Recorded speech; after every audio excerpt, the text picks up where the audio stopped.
gonbidatzea baita Sestauko herritargoari eta baita gure elkartei, gure kidei eta kanpotar guztiei gure herrira etortzera, eta hasieta bat egin nahi nuke eskertza zabala, nire atzean eta nire alboan dauden pertsona orori, eurak baitira posible egin duten Euskal Jai honen egitaraua eta esan bezala egitasmoa.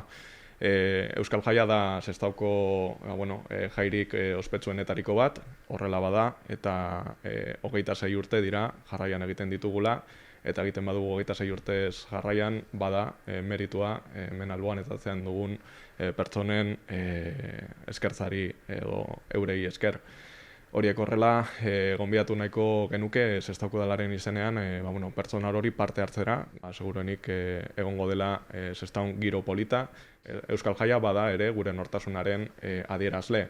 Hori horrela, gure aldetik Sestauko udalaren izenean ipintzen dugu mahai gainean aldugun guztia jai hau ahalik eta indarrik handiena izan dezala. Lehen da bizik, batzordeari eskerrak eman nahi dizkiet ere euskara zinegotzi bezala, lan pilo egin dute aste eta hilabete hauetan eta mila esker guztioi. Urriaren 3-tik 5 Sestauko Euskal Jaia ospatuko du berriro ere euskal kultura, euskara eta herri tradizioekin dugun konpromisoa berresten duen jaia. Ostiralean, Andoni Oilokiagiren kontzertu bat daukagu, 9:00etan Kasko plazan ala San Pedro plazan eguraldia kontuan hartuta, Sestau kantarik eta euskal taldeak umentzako jolasak egingo dituzte. Gero larun batean euskal eskontza da, beste urtetan egin dugun bezala, ekiko dugu kale jira bat, lau talde parte hartuko dugula, eta gero udaletxean eskontza egingo dugu txalapartariekin, txistulariekin, erraldoiekin, eta gero, beti bezala, dotearen banaketa eta nola esaten da?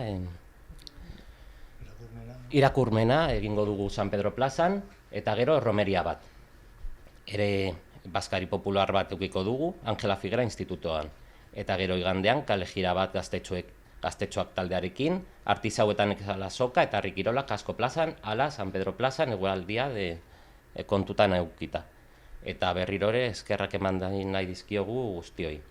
Batez ere, zentratu nahi dut nire hitzak larun batean euskal eskontza daukagu, aurten bi bikote ditugu, bikote bat benetan eskotzen direnak, eta bestea 25 urte betetzen dituztenak. Orduan, oso gogorra izan da dana antolatzea bi bikoteekin, baina nik uste dut guztion lanari esker lortu dugu eta uste dut dana ondo aterako dela.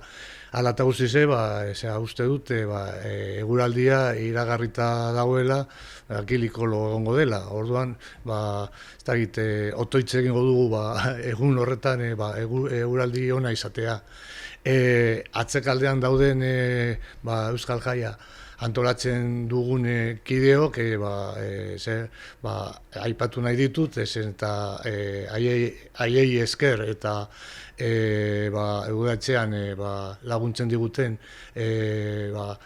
zinegotziei eta guztiei esker jai hau aurrera eramaten dugu. Eta besterik ez, luzapen hau, gonbidapen hau luzatzen diet herritarrei guztiei parte hartzeko eta egun horietan goza dezatela.